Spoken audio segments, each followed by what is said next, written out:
ძალიან მიხარია შენი აქ ნახვა ნიუ-იორკში. რა თქმა უნდა, მოუთმენლად ველოდებოდი ამ ინტერვიუს. მას შემდეგ, რაც დაახლოებით 1 ან 2 კვირის წინ შენს გუნდთან შევთანხმდი. მაგრამ მე მითხარი, რომ ნიუ-იორკში სულ რაღაც 2 საათის წინ ჩამოფრინდი, თანაც ცხოვრებაში პირველად. ასე რომ, მე არა მხოლოდ პირადად სტუდიაში გწერ ნიუ-იორკში, არამედ ეს ხდება ზუსტად მას შემდეგ, რაც ამ ქალაქში პირველად ჩამოდგი ფეხი. რაც ფიქრობ, როგორია ამ ქალაქში ყოფნა? აქ მხოლოდ რამდენიმე საათი გავატარე და ყველაფერი, რის წინახვაც მოვასწრდი, უბრალოდ ძალიან შემიყვარდა. კი, შესანიშნავი ქალაქია. როგორია შენი განწყობა და შენი ენერგიის დონე, როცა ამ ქალაქში ჩამოდიხარ და თანაც UFC-ს ბრძოლის კვირაა. ანუ შენ პირდაპირ ამ ატმოსფეროში, ამ ინდუსტრიაში წრიალებ და თან იცი, რომ ჯასტინ გეიჯისთან მოგიწევს პირისპირ დგომი. მასთან ერთად მედია აქტივობების გავლა და მერე ბრძოლა. ახლა უკვე იქ გრძნობა, რომ ყველაფერი უფრო და უფრო ახლოვდება. დიახ, ყველაფერი ახლოვდება, მაგრამ ამავდროულად ეს რეალურად პირველი შემთხვევაა, როდესაც მთელი ამ პროცესით სიამოვნების მიღებას ნამდვილად ვახერხებ. მაგალითად, ან მიწევს წონის კლებით თავის მოკლა მას შემდეგ, რაც წონითი კატეგორია შევიცვალე. თავს ბევრად უფრო კომფორტულად ვგრძნობ. და დიახ, ბრძოლა ახლოსაა, რამდენი დაგვრჩა წინ 5 კვირა თუ 4. მაგრამ მე მზად ვარ, ძალიან მაინტერესებს და მინდა ვნახო, როგორ ჩავლის ყველაფერი ამ ღონისძიების გარშემო. მოკლედ, აღელვებული ვარ.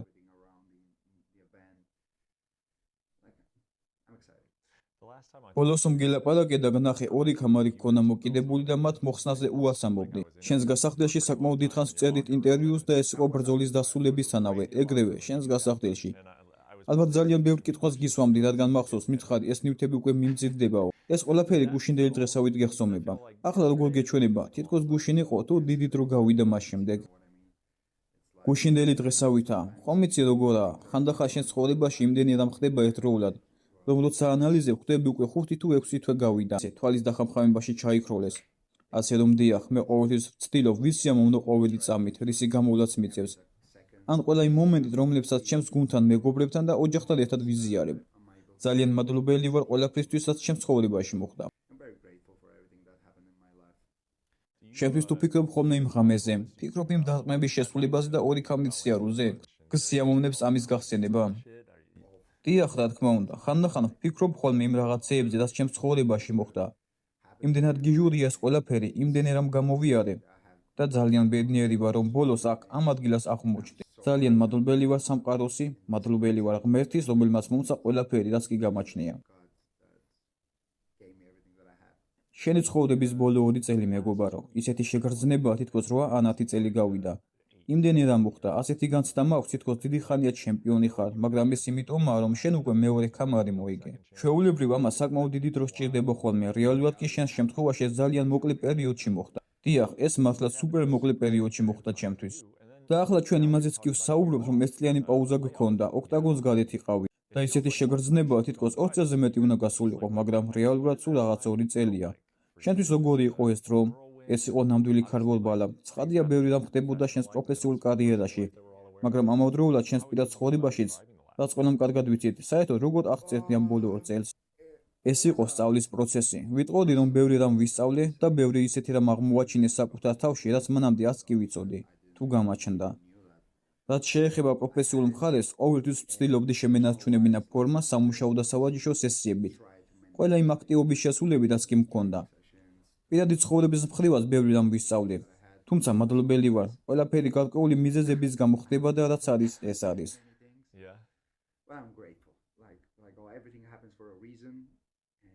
ერთი წელი გავიდა შეჯიბრებების გარეშე, რთული იყო, რადგან საბოლოო ჯამში ჩხუბით ჩემი ცხოვრებაა. ეს არის ერთადერთი რამ, რასაც ყოველდღიურად ვაკეთებ. ასე რომ 1 წლის გატარება ბრძოლის გარეშე ცოტა მძიმე იყო, მაგრამ როგორც თქვი, ყველაფერი მიზეზით ხდება. და იქ ვარ, რამოდენიმე კვირაში ისე ოქტაგონზე ვიქნები და მზად ვარ გასაბრწყინებლად.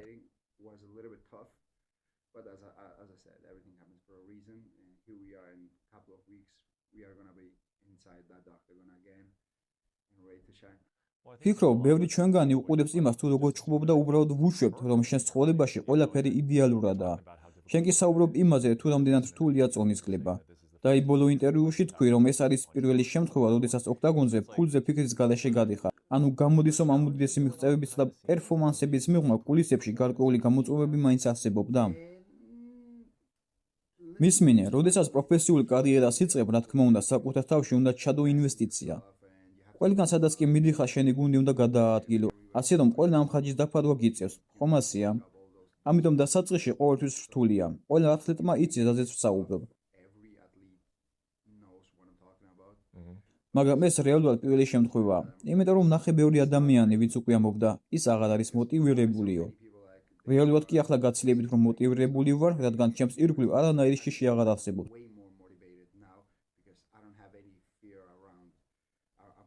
აღარ მაქვს იმის შიში, რომ გადასახადები მაქვს გადასახდელი. ან რომელიმე ადამიანისთვის მაქვს ფული მისაცემი და ასე შემდეგ. ეს პირველი შემთხვევა, როცა ამას ვაკეთებ, უბრალოდ იმიტომ, რომ მე თვითონ ნამდვილად მინდა. იმიტომ რომ ეს რომ არ მინდოდეს, საერთოდ ას გავაკეთებდი. ასე რომ პირველად ვაკეთებ ამას მხოლოდ იმის გამო, რომ მე თვითონ მაქვს ამის დიდი სურვილი. როდესაც ამბობ, რომ პირადად ცხოვრებაში ბევრი რამ ისწავლე, როგორ აისახება ეს შენზე, როგორც მებრძოლზე, ერთი შეხედვით ეს ორი სხვადასხვა რამაა. მაგრამ აშკარაა, რომ მებრძოლების პირადი ცხოვრება ხანდახან მათ პერფორმანსზე ახდენს გავლენას. როცა გასუწეს იხსენებ, რა ისწავლე და რით ხარ ახლა განსხვავებული. ცდილობ პირადი ცხოვრება და პროფესიული კარიერა ერთმანეთში არ ავრიო, მიუხედავად იმისა, რომ ხანდახან ამის გაკეთება ძალიან რთულია. მაგრამ თუ საუბრობთ იმაზე, თუ რა სახის გავლენა მოახდინა ჩემმა პირადმა გამოცდილებამ ჩემს პროფესიულ ცხოვრებაზე, ეს რეალურად კარგი კითხვაა. არ ვიცი, ნამდვილად არ ვიცი, ამაზე უნდა დავფიქრდე. პროფესიულ დონეზეც კი მე ვცდილობ არაფერი მივიღო პირადად. როდესაც ჩემს სამყაროში შევდივარ და სავაჯიშო სესიას ვიწყებ, ვცდილობ აბსოლუტური იზოლაცია გავაკეთო ყველაფრისგან, რაც ირგვლივ ხდება და უბრალოდ მაქსიმალურად გამოვიყენო ის ნიჭი, რომელიც ღმერთმა მომცა.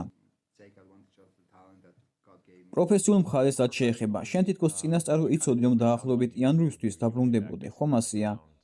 ან როცა წელი იწყებოდა, გქონდა შეგრძნება, რომ კარგი, ვიცი რომ წელს აქტიური ვიქნები, მე დავბრუნდები. და პირველი ბრძოლა პედისა და ჯასტინ შორის შედგა. ჩაგვახედე შენს გონებაში, როცა ამ ბრძოლას უყურებდი, რაც ვფიქრობდი, როდესაც ოქტაგონზე მოვლენები ასე განვითარდა. როდესაც პირადი პრობლემები მქონდა, ველაპარაკე UFC-ს წარმომადგენლებს და ვუთხარი, მისმინეთ. ახლა ამა და ამ სიტუაციას გავივლი, ამიტომ ბრძოლას ვერ შევძლებ წლის პირველ ან მეორე კვარტალში მეთქი. მათ კი მითხრეს, მისმინე, აი რას გავაკეთებთ. პედი შევახვედრებთ ჯასტინს დროებითი ქამრისთვის და ვინც გაიმარჯვებს, შემდეგ მას შეხვდებიო. მეც უპასუხე, კარგი მეთქი. როდესაც ეს ბრძოლა ოფიციალურად გამოაცხადეს, მე ნამდვილად მეგონა, რომ პედი მოიგებდა. მაგრამ ჩემდა გასაკვირად მან წააგო, თანაც საშინად წააგო, ძალიან მახინჯი ფორმით. არასდროს მიფიქრია, რომ ასეთი ცუდი იყო.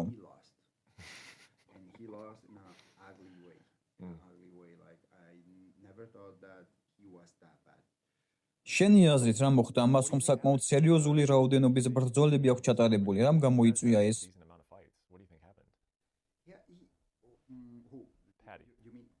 პედიმ საბოლოოდ აჩვენა თავისი რეალური დონე და ის უნარები, რაც ოქტაგონზე გააჩნია.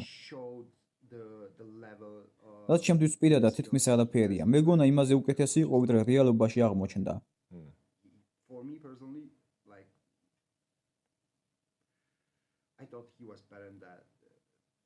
იმ ღამეს მან ძალიან დაბალი დონე აჩვენა. ეს არ იყო მისი ღამე და სიმართლე გითხრა, რაც ჯასტინის ბრძოლის სტილი მომეწონა. მიუხედავად იმისა, რომ ბრძოლა მოიგო, მაინც არ მომეწონა. მთლიანობაში საერთოდ არ მომეწონა ეგ ჩხუბი.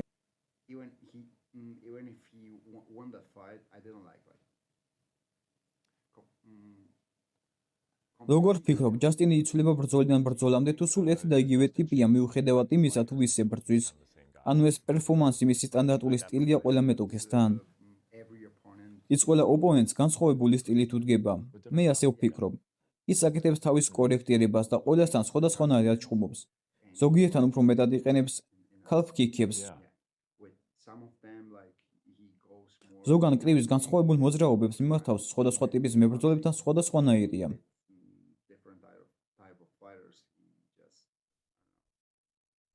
ანუ მისი პერფორმანსი, რამაც შენზე დიდი შთაბეჭდილება ვერ მოახდინა, შესაძლოა უბრალოდ იმით იყო განპირობებული, რომ პედისთან ზუსტად ასე უნდა ეჩხუბა და ამან იმუშავა? თუ მაინც რატომ არ დარჩი მისით აღფრთოვანებული? იმიტომ რომ როდესაც უყურებ ბრძოლას მსოფლიო ტიტულისთვის, გინდა დაინახო ტექნიკა, გინდა დაინახო უნარები. ყოველ შემთხვევაში მე როგორც პროფესიონალი სწორედ ამას ვაფასებ ათლეტებში, როდესაც ვხედავ, რომ მათ მართლაც იშრომეს იმ ვალდებულებისთვის, რაც ამ შეჯიბრს ახლავს. შენ უნდა აჩვენო შენი უნარებისა და ტექნიკის დონე.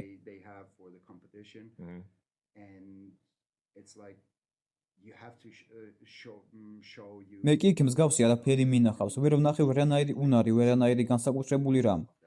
ეს იყო უბრალოდ ჩვეულებრივი ბადის ჭყუბი.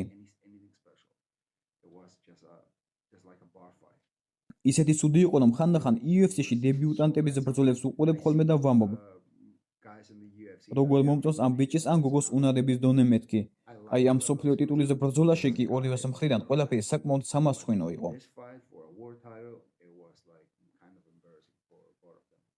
როგორც მებრძოლმა, რომელსაც ხელში ნამდვილი ქამარი უჭირავს და თან UFC-ს უკვე ნათქვამი აქვს, რომ გამარჯვებულს უნდა შეხვდნენ და იფიქრე ბრძოლის დასრულებისთანავე.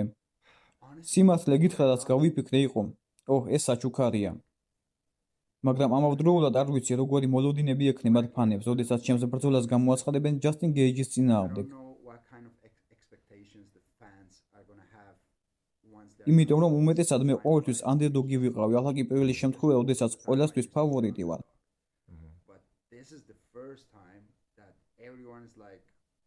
საუბარი იმაზე კი არ მიდის თუ ვინ მოიგებს, რადგან ყველამ იცის რომ ილია მოიგებს. ყველა იმაზე ლაპარაკობს თუ როგორ ნოკაუტში ჩააგდებს მას ილია, გაძლებს უალა ჯასტინი თუნდაც ერთი რაუნდი, ან ზუსტად როგორ დაასრულებს მას. აი ასეთი საუბრებია სოციალურ ქსელებში, ყველგან კი სადაც ვხედავ. These are the conversations, at least what I find in social media everywhere where I look at. This is what I see. და შენაზე გრძნობა ამასთან დაკავშირებით, როდესაც ხარ ბრძოლაში, სადაც წინასწარ ელიან რომ ეს კაცი 5 წუთზე ნაკლებ დროში უნდა გათიშო. გრძნობ რომ უბრალოდ გავალ იქ და ჩემს საქმეს გავაკეთებ. მე არ მაინტერესებს რას ფიქრობს ხალხი, როგორც გითხარი, მანამდე სულ ანდერდოგი ვიყავი. ამჯერად ფავორიტი ვარ, მაგრამ ჩემთვის სულ ერთია. მე ყოველთვის გამოვდივარ და ჩემსაც ვაკეთებ.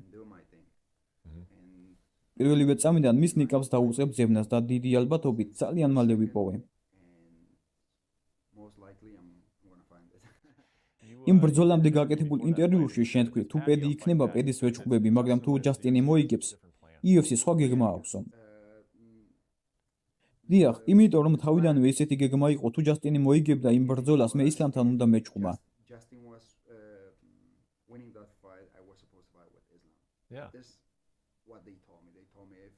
ასე მითხეს, თუ ჯასტინი მოიგებს, სავარაუდოდ ნებას დაგსთავთ ახვიდეზე და წონაში და ისლამთან იჭყობო ტიტულისთვისო.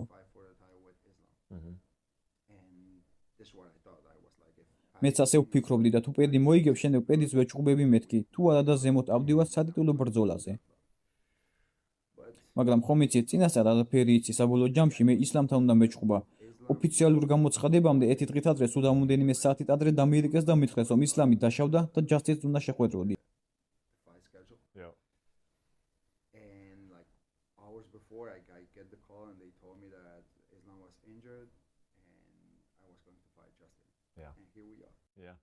ანუ გარკვეულწილად გაგიხადა კიდეც რომ ჯასტინმა მოიგო, რადგან გეკონა რომ ისლამთან ბრძოლას იღებდი? ცოტა უცნაური სიტუაცია გამოვიდა რა. დიახ, ცოტა უცნაური იყო, იმიტომ რომ ეს უზარმაზარი ბრძოლა იქნებოდა. სპორტის ისტორიაში ერთ-ერთ უდიდეს ღონისძიებაზე და რაღაც ძალიან განსაკუთრებული გამოვიდოდა. მაგრამ არ ვიცი, ცოტა უცნაური შეგრძნება იყო, რადგან არ ვიცი, რამდენად მომწონს ის ფაქტი, რომ ასეთი აშკარა ფავორიტი ვარ.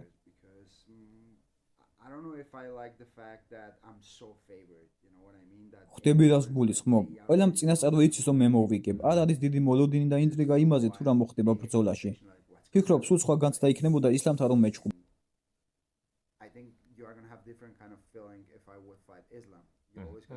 იქ ყოველთვის არსებობს კითხვა ვინ მოიგებს, შეძლებს თუ არა ისლამი მის წაქცევას, რა მოხდება. მე მიყვარს როცა ფანებს ასეთი მოლოდინები აქვთ, რადგან ეს ბრძოლას უფრო დიდს ხდის.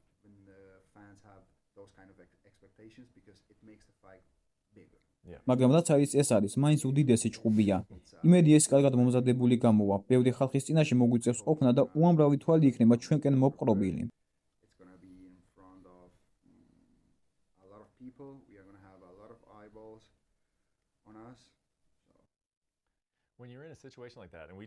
აი ახლა ხან ერთად ვუყურეთ ჯასტინის პირველ ვიდეო ბლოგს, რაც საკმაოდ მაგარი იყო. მისი ყურებისას ხომ არ გიჩნდება შეგრძნება, რომ კარგი რა, მანახე რამე ისეთი, რაც შემაშინებს. მან ხომ თავად მეთქვა, მიყვარს ის ფაქტი, რომ ილია თოფურიასი მეშინიაო, თუ საერთოდ არ გაინტერესებს.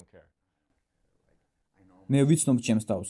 მას შეუძლია თავისი ვიდეოებში, რაც უნდა ისაკეთოს, ხელოვნური ინტელექტი გამოიყენოს, ფრენა დაიწყოს. თუ არა აქვს მნიშვნელობა. საბოლოო ჯამში ორივე ერთსა და იმავე წონას ჩავაბარებთ, ორივე თანაბარ პირობებში ვიჩხუბებთ. იმედია საუკეთესო გაიმარჯვებს, მე კი ვიცი რომ საუკეთესო მე ვარ. შენს ვიდეო ბლოგში შენმა ძმამ საოცარი ანალიზი გააკეთა. ძალიან საინტერესო და ინფორმაციული საყურებელი იყო. და დამრჩა შეგრძნება, რაც შეიძლება ყველა ოპონენტზე ასე გრძნობდე, რომ სანამ შენ თვითონ არ დაუშვებ შეცდომას, მანამდე იგებ. შენი ძმის ნათქვამის თავადი აზრიც ეგ იყო, უბრალოდ დარწმუნდი, რომ ყოველი დარტყმა გათვლილია, რადგან თუ ასე იქნება, ყველაფერი კარგად იქნებაო. შენც ასე გრძნობ, რომ სანამ შეცდომას არ დაუშვებ, ეს კაცი ვერ მოგიგებს და მხოლოდ საკუთარ თავს თუ დაამასებ. Is that kind of how you feel that like as long as I don't make a mistake like this guy can't like I can only beat myself is that kind of ასეთ მებრძოლებთან მე ზუსტად ასე ვუგრძნობ თავს. ჯასტინა ყოველ წამს ფრთხილად უნდა იყო, რადგან დარტყმებს ძალიან უცნაურ კუთხეებიდან უშვებს.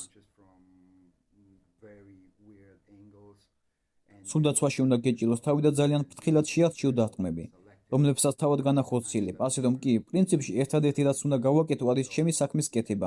თავი დავიცვა და ჩემი კომბინაციები გავატარო. შემდეგ ვიცი რაც მოხდება. Protect myself and go with my combinations, do my thing. I know what's gonna happen. yeah როგორც წესი, მართლაც იცი ხოლმე. შენ ხომ ის კაცი ხარ, ვინც ჩარლზ ოლივეირასთან მოგება ბრძოლის წინაღამეს აღნიშნა. This fight. you have plans for it like you already know ახლა გავს გეგმები, უკვე წინასწარ იცი სად აღნიშნავ ბრძოლის წინ, ყველაფერი ორგანიზებულია თუ უბრალოდ იცი რა მოხდება. სინამდვილეში დიახ, ყველაფერი ორგანიზებული გვაქვს. ჩემმა გუნდმა ყველაფერზე იზრუნა. celebration party გამარჯვების წვეულება ბრძოლის წინაღამეს დაგეგმეთ. დიახ, იმიტომ რომ უამრავი ხალხი ჩამოდის ამ ღონისძიებებისთვის და ჩვენ ამას აღნიშნავთ. მისმენი, უნდა აღნიშნო, როდესაც ასეთი მძიმე სავაჭრო სესიებს გადიხარ და ამდენ რამეს აკეთებ. When you do so many things, like we've been working so hard. ჩვენ იმდენი თვია თავდაუზოგავთ შრომობთ, რომ როდესაც შენ საქმეს ბოლომდე აქ და ასეთ რამეში 100%-ს დებ, ეს აუცილებლად უნდა აღნიშნო. Into something like this, you have to celebrate it. when I შენი ძმის სიტყვებზე რომ დავფიქრეთ, რომ ჯასტინის მოსაგებად შენი შეცდომაა საჭირო. საინტერესოა შენს ბრძოლებში თავად რამდენად ხშირად გრძნობ რომ შეცდომებს wanted უშვებ. to ask you that in your fights how often do you feel like you make mistakes მისმენი, აბსოლუტურად ყველა ბრძოლაში უშვებ რაღაც სახის შეცდომა. Make some kind of mistakes. მეც და ჩემი ძმაც ორივე უკიდურესი პერფექციონისტები ვართ. ამიტომ ყოველთვის ვცდილობ დავინახოთ შეცდომები ყოველ ჩხუბში და სწორედ ამიტომ ვაგრძელებთ განვითარებას. The mistakes in every fight, and that's why we keep. ასე რომ დიახ, რა თქმა უნდა ბრძოლებში უშვებ შეცდომებს, მაგრამ ძალიან ცოტას. So yeah, of course I make some mistakes in fights, but very few. შენ სულად ხარ ფოკუსირებული შენს წინ არსებულ ბრძოლაზე ისლამთან, მაგრამ არ გიჩნდება გარკვეული შფოთვა იმაზე, რომ ეს ყველაფერი ძალიან დიდხანს არ გაიწელოს. თითქოს ამდენჯერმე იყო იდეალური მომენტი ამ ბრძოლის ჩასატარებლად, მაგრამ სულ გადაიწევდა ხოლმე. თან როგორც ვნახეთ, პედი მწააგო და საერთოდ არ გეგონა რომ მოხდებოდა. I was fighting. ჩემი არჩევანი რომ ყოფილიყო, მას ვეჩხუბებოდი, თუნდაც ამ ქართლზე, ან წლის ბოლომდე მაინც. Decided to. მეც ძალიან აღელვებული ვარ. მე ბრძოლი ვარ და ეს არის ის, რასაც ჩემი ცხოვრების ყოველ დღეს ვაკეთებ. That's my skill. ხო და რატომაც არ უნდა გამოცადოთ ჩემი უნარები მისნაირ მებრძოლთან. ის ძალიან უცნაური მებრძოლია, პატივს ვცემ როგორც სპორტსმენ. არ ვიცი რამდენი წელი დომინირებდა ამ წონაში, ან რამდენჯერ იბრძოლა ტიტულისთვის, ასე რომ რა არის იმაზე უკეთესი, ვიდრე გამოსადო საკუთარი თავი მისნაირ ადამიანთან. Like him, and at the same time, everyone. ყველა ძალიან აღელვებული იქნება ამ ბრძოლით და მე ეს მიყვარს. მიყვარს ადამიანების გართობა. მიყვარს როცა ხალხი ასეთი ემოციით მოდის ღონისძიებაზე და ნახოთ, იმედია მოხდება. იმედია ახლა მაინც არ აქვს ბრძოლა გამოცხადებული. To an event, and yeah, we'll see. Hopefully, it's gonna happen. Hopefully. he doesn't have a fight announced right now but it would მაგრამ ახლა ყველაზე მოსალოდნელი ან ყოველ შემთხვევაში ძალიან რეალურია რომ ეს იყოს იან მაჩადო გარი. ხედავ მაშინ დიდ საფრთხეს შენსა და ისლამის ბრძოლისთვის. იმ შემთხვევაში თუ მაჩადო გარი მას მოუღებს. გულისხმობ აქვს თუ არა გარის შანსი რომ ისლამს მოუგოს. ეს საბრძოლო ბიზნესია. შანსი ყველას აქვს. ყველას და განსაკუთრებით მისნაირ მებრძოლს, როგორც იანია. მან უდიდესი გამოცდილების დაგროვება შეძლო UFC-ში თავის სიგრძის განმავლობაში, ასე რომ რატომაც არა, მას საკმაოდ ბევრ შანსს ვუტოვებდი. თან ისლამი ჩვენ უკვე გვინახავს ნოკაუტში ჩავოდგინი და რატომაც შეიძლება ეს მეორედაც მოხდეს. ანუ ინერვიულებ, გულისხმობ საერთოდ თუ იქნები ამ ბრძოლაში ჩართული ემოციურად. აი ასე რომ გულშემატკივრობდე, მიდი მოიგე ეს ბრძოლა, რომ ჩვენი შეჯახება შედგესო. როდესაც ის მაჩადო გარი შეხვდება, იქნები ამ ბრძოლით დაინტერესებული. in that fight მე ისეთი ტიპის ადამიანი ვარ, რომ საბოლოო ჯამში რაც უნდა მოხდეს, ჩემი მენტალიტეტი ასეთია. ეს ჩემთვის კარგია. ვინც უნდა მოიგოს, ჩემთვის კარგია. ყველაფერი გარკვეული მიზეზით ხდება. ბოლო რამოდენიმე რამ, რაც მინდა გკითხო, თუნდაც თეთრ სახლზე, რა თქმა უნდა, მე და შენი მენეჯერი ვსაუბრობდით ამაზე და ვამბობდით. წვიმა რომ წამოვიდეს, ან ძლიერი ქალი რომ იყოს გარეთ. რას ფიქრობ, როდესაც მსგავსი ტიპის რაღაცეები გესმის? ღონისძიებას თუ გადაიტანენ, მაშინ ოშაბას მოგვიწევ ჭუბი, ასე რომ მე ოქტაგონზე ზუსტად იმავე პირობებში შევალ, როგორშიც ჩემი ოპონენტი. I'm gonna go inside the octagon in the same conditions as my opponent. არ მაინტერესებს, რაც მე დამემართება, მასაც იგივე დაემართება. ერთადერთი რაზეც ვიზრუნებ, არის ის, რომ მე თვითონ ვიგრძნო თავი კარგად, ყველაფერი იყოს ორგანიზებული და იმ დღეს რაც უნდა მოხდეს, წვიმიანი დღე იქნება. ელვა თუ რაც იქნება, მე იქ ვიქნებ. ღონისძიებას გადაიტანენ, თუ რაც უნდა ისხნან. That day, if it's rainy day, if it's lighting, whatever, I'm gonna be there.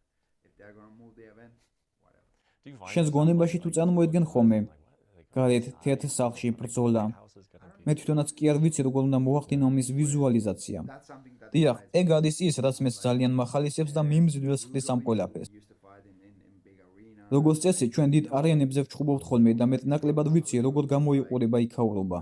მაგრამ არასდროს მეჩხუბია კვირა დღეს, არასდროს მეჩხუბია ღია სივრცეში, არასდროს მეჩხუბია მსგავს პირობებში. ხვდები რას გულისხმობ, ასე რომ ეს რაღაც განსაკუთრებულია, ძალიან აღელვებული ვარ. So it's something special and very excited. გონისულესა მეგობარო, მოუთმენად ველოდები ყველაფერს. შენი კემპი და თავად ბრძოლა მათაც აღარ არის შოუს. ჩემი ფინალური კითხვა ასეთია. ამ კვირაში ჯასტინის სიახლოვეს ყოფნისას გერთვება ხოლმე ის ეგრეთ წოდებული მებრძოლის რეჟიმი, როცა ბრძოლა ახლოვდება და მასზე იწყებს საუბარს, თუ ეს უკვე დიდი ხანია ჩაგერთო. მე უბრალოდ ძალიან მინდა რომ ეს გამოცდილება ბოლომდე შევიგრძნო. ჯასტინთან პირადი არაფერი მაქვს, რეალურად მისი დიდი ფანიც კი ვარ. ბევრჯერ მithქვამს, როგორც ფანს ძალიან მიყვარს ის სტილი, როგორცაც ის ჭუბობს. As a fan, skill-wise, უნარების მხრივ არ მომწონს, მაგრამ ის ნამდვილი ნაგაზია და როცა ბრძოლას უყურებ, შენ გინდა დაინახო ნამდვილი ომი. იმიტომ რომ ადამიანების უმეტესობას არ ესმის ტექნიკა, უნარები და ეს ყველაფერი, ასე რომ მომწონს მისი ჭუბის სტილი, რადგან ძალიან სანახაობრივია. so I like the way he fights because it's very entertaining.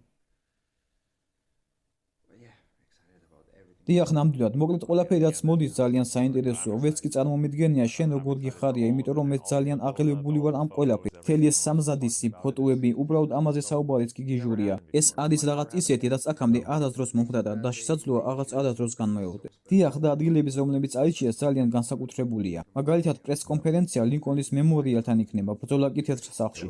ეს გიჟურია. ძალიან მინდა რომ კოსტიუმში გამოწყობილი მივიდე და ისე ვუყურო ბრძოლებს, მაგრამ იქ როგორც მებრძოლი ისე უნდა მივიდე.